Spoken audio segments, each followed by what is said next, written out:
నమస్తే వార్తలకి స్వాగతం. వివరాల్లోకి వెళితే తెలుగింటి ఆడపడుచులు అక్క చెల్లెలకు సీఎం చంద్రబాబు నాయుడు రాఖీ పండుగ శుభాకాంక్షలు చెబుతూ ఎక్స్ లో ట్వీట్ చేశారు.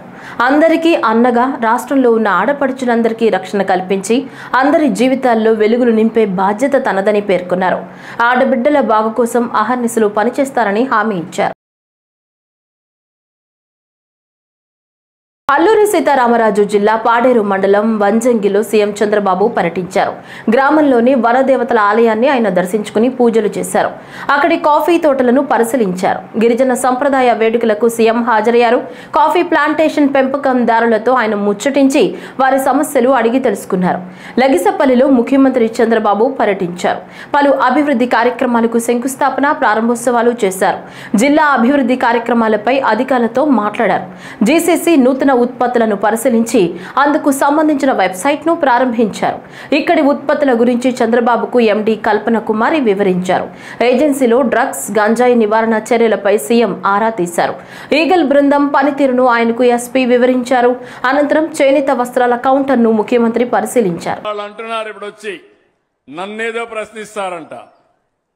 నన్ను కాదు మీరు ప్రశ్నించేది, మిమ్మల్ని నేను ప్రశ్నిస్తున్నా. సమాధానం చెప్పమంటున్నా. గిరిజన ప్రాంతంలో ఉద్యోగాలు ఇచ్చిన వ్యక్తి 1/5/11/86లో నందమూరి తారక రామారావు గారు అవునా కాదా తమ్ముళ్ళు అని మిమ్మల్ని అడుగుతున్నా.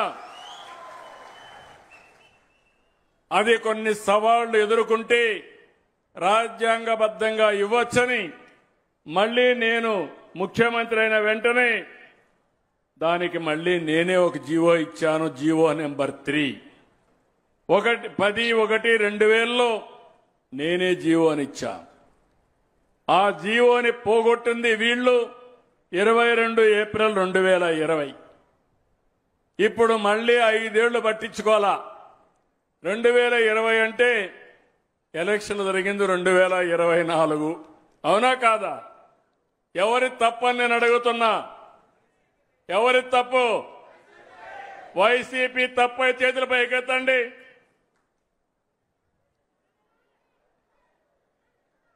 ఏమమ్మా? కాబట్టి వైసీపీ నాయకులు ఈ పాడేరుకొచ్చి నేల మీద మీ ముక్కును గీసుకుంటే అప్పుడు బుద్ధి వస్తుంది మీకు. మీ నాయకుడిని అడగండి, ఎందుకు చేయలేకపోయారు అడగండి. అడిగేది చేత కాకపోతే మీరైనా క్వశ్చన్ చేయాల్సి వచ్చింది. మీరు అది కూడా చేయకుండా ఇప్పుడు నన్ను అడగడానికి మీకు ఎలాంటి అర్హత లేదు. కానీ ఒకటే చెప్తున్నా, ఈ గిరిజన ప్రాంతం నా సొంతం. ఈ గిరిజనులు నా వాళ్ళు. ఈ గిరిజనులకు అన్యాయం జరగడానికి వీలు లేదు. మీతో నేనుంటా. వాళ్ళు అనుకుంటున్నారు బాబాయిని చంపి వేరే వాళ్ళపైన నేరం వేసినట్టు తప్పు చేసి నా మీద నేరం వేయాలనుకుంటున్నారు. నేను చాలా మొండి. అందరి ఆశీస్సులతో మంగళగిరిని నెంబర్ 1 గా తీర్చిదిద్దుతానని మంత్రి నారా లోకేష్ తెలిపారు.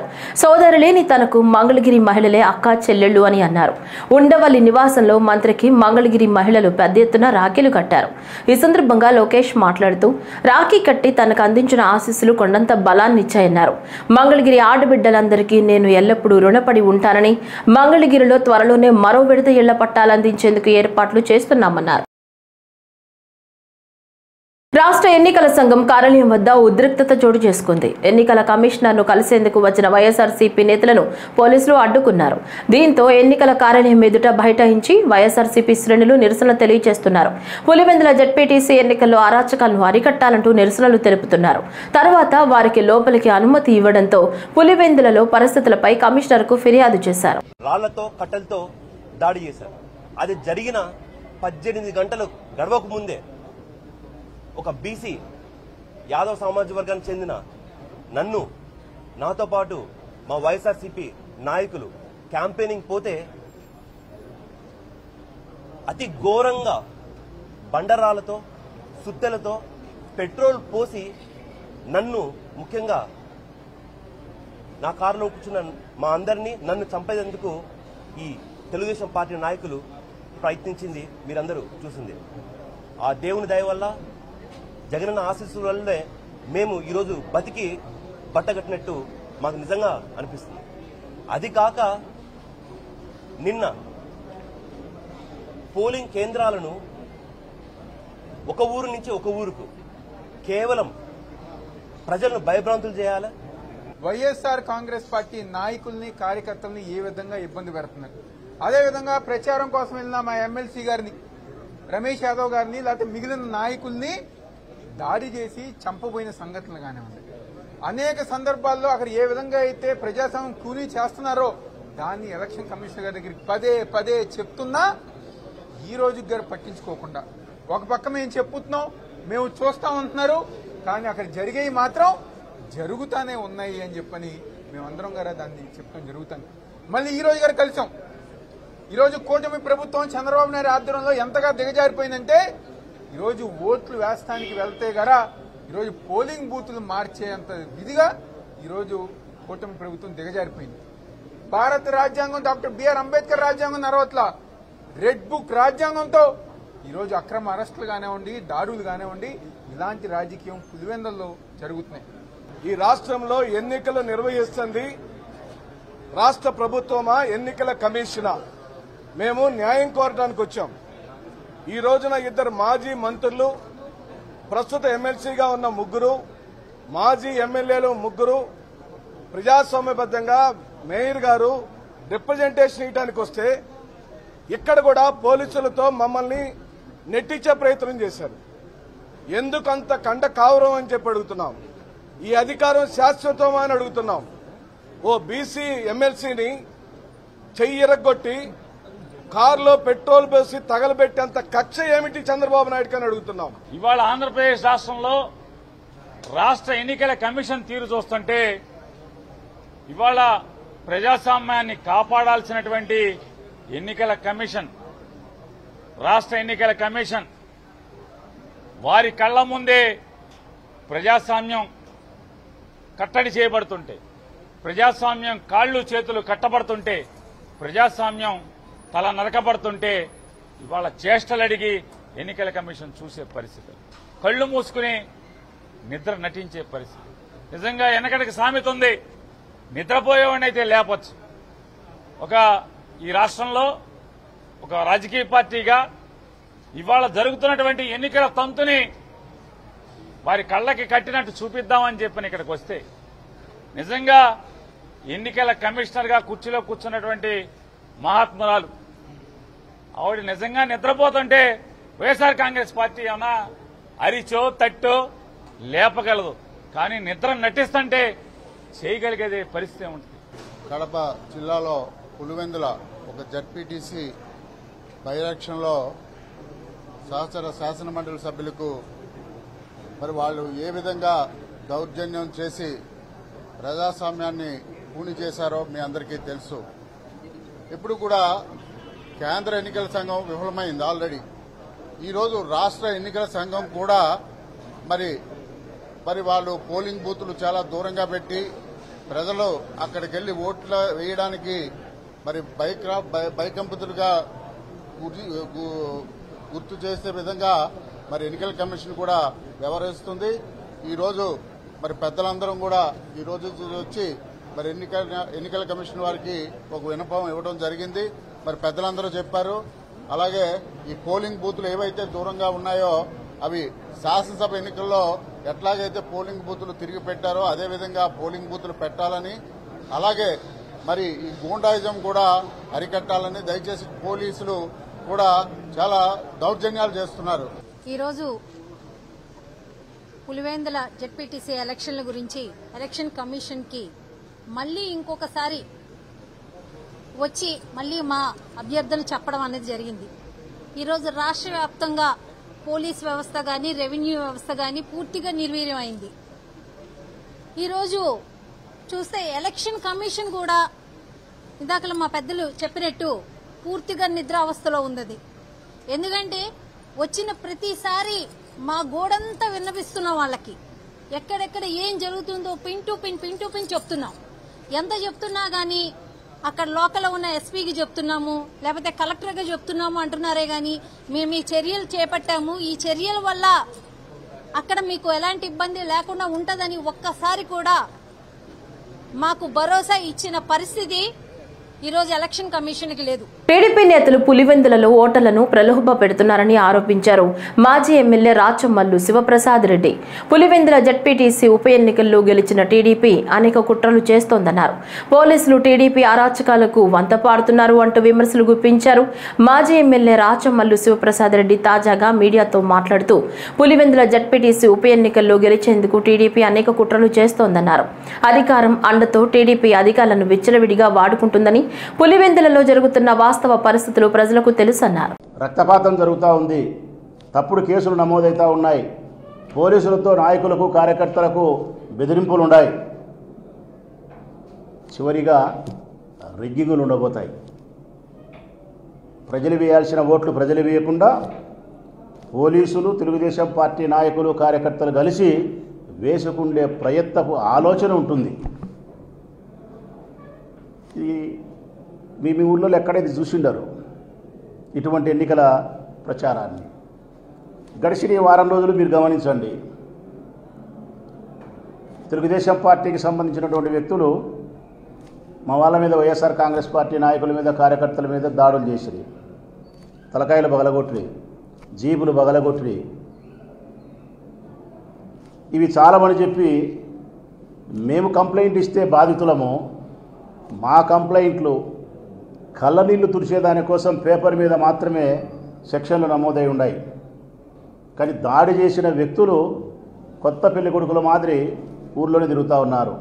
వాళ్ళని అరెస్ట్ చేయరు. ఎందుకు అరెస్ట్ చేయలేదు అంటే, చాలా సీనియర్ మోస్ట్ ఆఫీసర్ డిఐజీ గారు కోన ప్రవీణ్ గారు ఇంకా మాకు ఊన్ సర్టిఫికేట్ రావాలా డాక్టర్ దగ్గర నుంచి, దెబ్బలు చూసి అవి ఏ సెక్షనో నిర్ధారించి మళ్ళీ ఆలోచన చేస్తామని చెప్పి బాధ్యత లేకుండా మాట్లాడినారు ఆయన. అది అనాలనే తెలుగుదేశం పార్టీ ఇది చేసినది.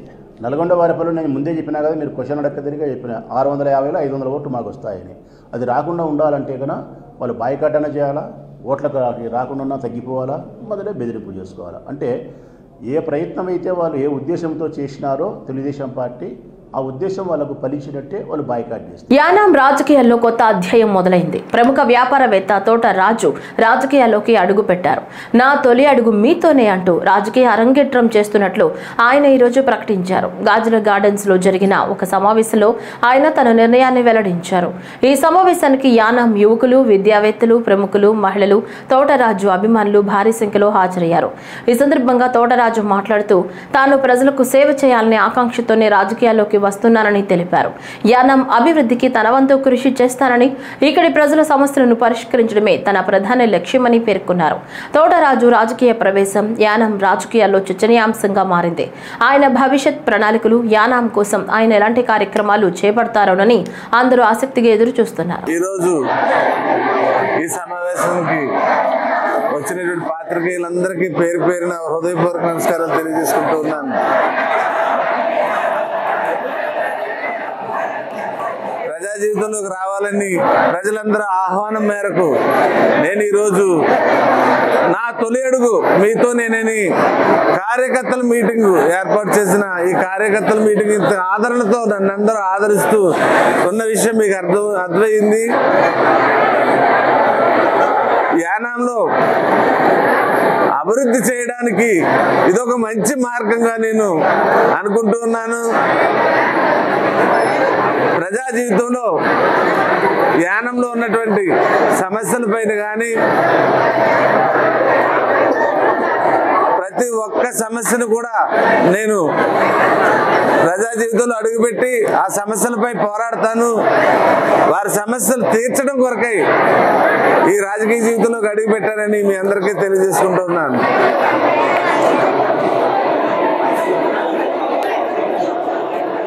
పరిసర ప్రాంత వాళ్ళందరికీ కూడా యానం అంటే ఒక పరిశుభ్రమైనటువంటి యానం కానీ, యానంలో పవర్ తక్కువని, యానంలో అన్ని వసతులు కూడా ఉంటాయనేటువంటి భావం అందరికీ ఉంటుంది. అటువంటి భావాన్ని ఇంకా పెంపొందించి చేయడాలని, యానాన్ని ఇంకా సుందరమైన యానంగా మార్చాలని సంకల్పంతో నేను ఈ ప్రజా జీవితంలోకి అడుగుపెట్టానని మీ అందరికీ హృదయపూర్వకంగా పేరున తెలియజేస్తూ అందరికీ హృదయపూర్వక ధన్యవాదాలు తెలియజేసుకుంటూ. ఢిల్లీలో భారీ వర్షాలు కురుస్తున్నాయి. నిన్న రాత్రి నుంచి కురుస్తున్న కుండపోతతో లోతట్టు ప్రాంతాలు జలమయమయ్యాయి. శనివారం కూడా భారీ వర్షాలు పడే అవకాశం ఉందని వాతావరణ శాఖ రెడ్ అలర్ట్ జారీ చేసింది. భారీ వర్షాల నేపథ్యంలో 100కు పైగా విమాన సర్వీసులకు తీవ్ర ఆటంకం ఏర్పడింది. విమాన సర్వీసులు ఆలస్యంగా నడుస్తున్నాయని Delhi airport, IndiGo, SpiceJet సంస్థలు అడ్వైజరీ విడుదల చేశాయి. తాడేపల్లిలోని వైఎస్ఆర్సీపీ కేంద్ర కార్యాలయంలో ప్రపంచ ఆదివాసీ గిరిజన దినోత్సవం జరుపుకున్నారు. ఆ వివరాలు ఇప్పుడు చూద్దాం. ప్రపంచ ఆదివాసీ దినోత్సవం సందర్భంగా మొట్టమొదటిసారిగా నన్ను గౌరవ వైఎస్ఆర్ కాంగ్రెస్ పార్టీ అధ్యక్షులు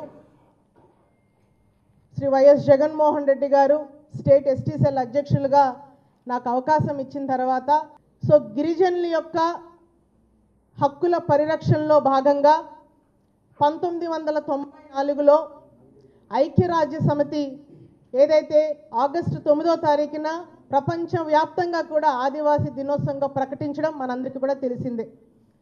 అడవినే నమ్ముకుంటూ అడవిలో జీవనం సాగిస్తున్నటువంటి ఆదివాసుల యొక్క హక్కుల పరిరక్షణలో ఉన్నటువంటి ప్రభుత్వాలు కాలరాస్తున్నటువంటి తరుణంలో ప్రతి ఏడాది జరుగుతున్నటువంటి ఆదివాసీ దినోత్సవంలో మన యొక్క హక్కులు, అదేవిధంగా మన గిరిజనుల యొక్క జీవన ప్రమాణాలను ఏ రకంగా మార్చాలి. ప్రపంచ ఆదివాసీ దినోత్సవాన్ని జరుపుకునే సందర్భం మనం కూడా వైఎస్ఆర్ కాంగ్రెస్ పార్టీ నుంచి ఇవాళ చక్కగా మనం జరుపుకుంటున్నాం. ఇది ప్రధానంగా అమెరికాలో పుట్టింది. అమెరికాలో కొలంబస్ ఆ దేశాన్ని కనుగొన్నప్పుడు అమెరికా ప్రధానంగా మొత్తం కూడా గిరిజనుల యొక్క దేశం. అది యూరోప్ దేశం నుంచి అక్కడికి వలస వెళ్ళినటువంటి యూరోపియన్లు ఆ దేశ స్వరూపాన్ని మార్చేశారు. కొలంబస్ కనుక్కున్నటువంటి ఆదివాసీ సమాజం, ఆదివాసీ దేశం అమెరికా. మొట్టమొదటిసారిగా అక్కడ కొలంబస్ దినోత్సవాన్ని, అక్కడ ఉన్నటువంటి ఆదివాసీ ప్రజలకు సంబంధించినటువంటి దినోత్సవాన్ని జరుపుకోవడం ప్రారంభమైంది. ఆ తర్వాత అమెరికాని ఎప్పుడైతే యూరోపియన్లు ఆక్రమించారో ఆ దినోత్సవానికి పేరు మార్చాలి, ఇది బాగలేదనే ఉద్దేశంతో సుదీర్ఘకాలం దాదాపు 400 సంవత్సరాల తర్వాత జెనీవాలో జరిగినటువంటి ఐక్యరాజ్య సమితి సమావేశంలో 1994లో దాన్ని ప్రపంచ ఆదివాసీ దినోత్సవంగా మార్చి అక్కడ డిక్లేర్ చేయడం జరిగింది. శ్రావణ పౌర్ణమి సందర్భంగా ఇంద్రకీలాద్రి గిరి ప్రదక్షిణ శనివారం ఘనంగా జరిగింది. గిరి ప్రదక్షిణ చేయటం వల్ల కోరిన కోరికలు తీరుతాయని ప్రతీతి. పౌర్ణమి రోజున సకల దేవతలు కొలువైన ఇంద్రకీలాద్రి ప్రదక్షిణ చేయటం మరింత శ్రేష్టం. ఈ రోజు ఉదయం పౌర్ణమి సందర్భంగా ఘాట్ రోడ్ ఎంట్రన్స్ వద్ద గల శ్రీ కామధేను అమ్మవారి సన్నిధి నుంచి ఇంద్రకీలాద్రి గిరి ప్రదక్షిణ వైభవంగా ప్రారంభమైంది. ఆలయ కార్యనిర్వహణాధికారి వికే నాయక్ ప్రత్యేక పూజలు నిర్వహించి కొబ్బరికాయ కొట్టి కార్యక్రమాన్ని ప్రారంభించారు. తప్పెట్లు, కోలాట నృత్య ప్రదర్శనలు, భజన సంకీర్తన గానం, కళా బృందాల కళా ప్రదర్శనలు, మంగళ వాయిద్యాలు, వేద పండితుల మంత్రోచ్చరణల నడుమ గిరి ప్రదక్షిణ కార్యక్రమం వైభవంగా సాగింది. ఘాట్ రోడ్ అమ్మవారి గుడి, కుమ్మరిపాలెం సెంటర్, విద్యాధరపురం, పాల ఫ్యాక్టరీ, చిట్టినగర్, కొత్తపేట, బ్రాహ్మణ వీధి నుంచి తిరిగి ఇంద్రకీలాద్రి వరకు గిరి ప్రదక్షిణ కొనసాగింది. వేలాది మంది భక్తులు విశేషంగా ఈ కార్యక్రమంలో పాల్గొని అమ్మవారిని, స్వామివారిని దర్శించుకున్నారు. జై కనకదుర్గాయ నమః. యథావిధిగా ప్రతి మాసం వచ్చే వారంలో భాగంగా ఇప్పుడు మనకు శ్రావణ పౌర్ణమి ఈ కార్యక్రమాన్ని జరుపుకుంటున్నాము. ఈ శరన్నవరాత్రుల్లో భాగంగా అంటే రాబోయే శరన్నవరాత్రుల్లో ముందుగానే మనకు ఈ యొక్క పౌర్ణమి రావడం మంచి విశేషము. పవిత్రోత్సవాల్లో భాగంగా ఈరోజు ఈ యొక్క పౌర్ణమిని జరుపుకోవడం కూడా మంచి విశేషం అని చెప్పేసి భక్తులందరికీ తెలియజేయడం జరుగుతుంది. మనకు ఈ పవిత్రోత్సవాల్లో ఉత్సవ విగ్రహాలను వాడుకుంటున్నందుకు ఓన్లీ ప్రచార రథంని మాత్రమే మనం ఈరోజు గిరి ప్రదక్షిణ చేయడం అనేది జరుగుతుందని భక్తులందరూ తెలియజేస్తున్నాను. జగన్మాత దుర్గాదేవి ఆలయంలో నిత్యోత్సవ, పక్షోత్సవ, మాసోత్సవ, సాంవత్సరిక విశేష ఉత్సవాల్లో భాగంగా ఈ మాసోత్సవాల్లో ప్రతి మాసము పూర్ణిమ నాడు మనం అమ్మవారి యొక్క గిరి ప్రదక్షిణ కార్యక్రమం చేయడం జరుగుతున్నది. ఈరోజు శ్రావణ పూర్ణిమ, రాఖీ పూర్ణిమ, దీన్ని జంధ్యాల పూర్ణిమ అని కూడా అంటాము. మరి ఈరోజు చాలా పవిత్రమైనటువంటి, చాలా విశేషమైనటువంటి పర్వదినం. ఈరోజు దానికి తోడుగా అమ్మవారి యొక్క పవిత్రోత్సవాలు కూడా జరుగుతున్నాయి శ్రావణ పూర్ణిమకి. ఈ సందర్భంగా మనం ఈ గిరి ప్రదక్షిణ కార్యక్రమంలో మనం ఇందాకన ధ్యాన శ్లోకంలో చెప్పుకున్నాం, సర్వస్వరూపే సర్వేశే సర్వశక్తి సమన్వితే అని. ఆవిడ సర్వస్వరూపము కూడాను, ఇంద్రకీలాద్రి పర్వత స్వరూపం అంతా కూడాను అమ్మవారి యొక్క స్వరూపమే. అందువల్ల అమ్మవారికి మనం అక్కడ ప్రత్యక్షంగా ప్రదక్షిణం చేయలేము కాబట్టి ఆ గిరికి మొత్తం ఆ ఇంద్రకీలాద్రి పర్వతానికి ప్రదక్షిణం చేస్తే భూమండలం ప్రదక్షిణం చేసినంత ఫలం దక్కుతుంది. ఈ వార్తలు ఇంతటితో సమాప్తం. నమస్కారం.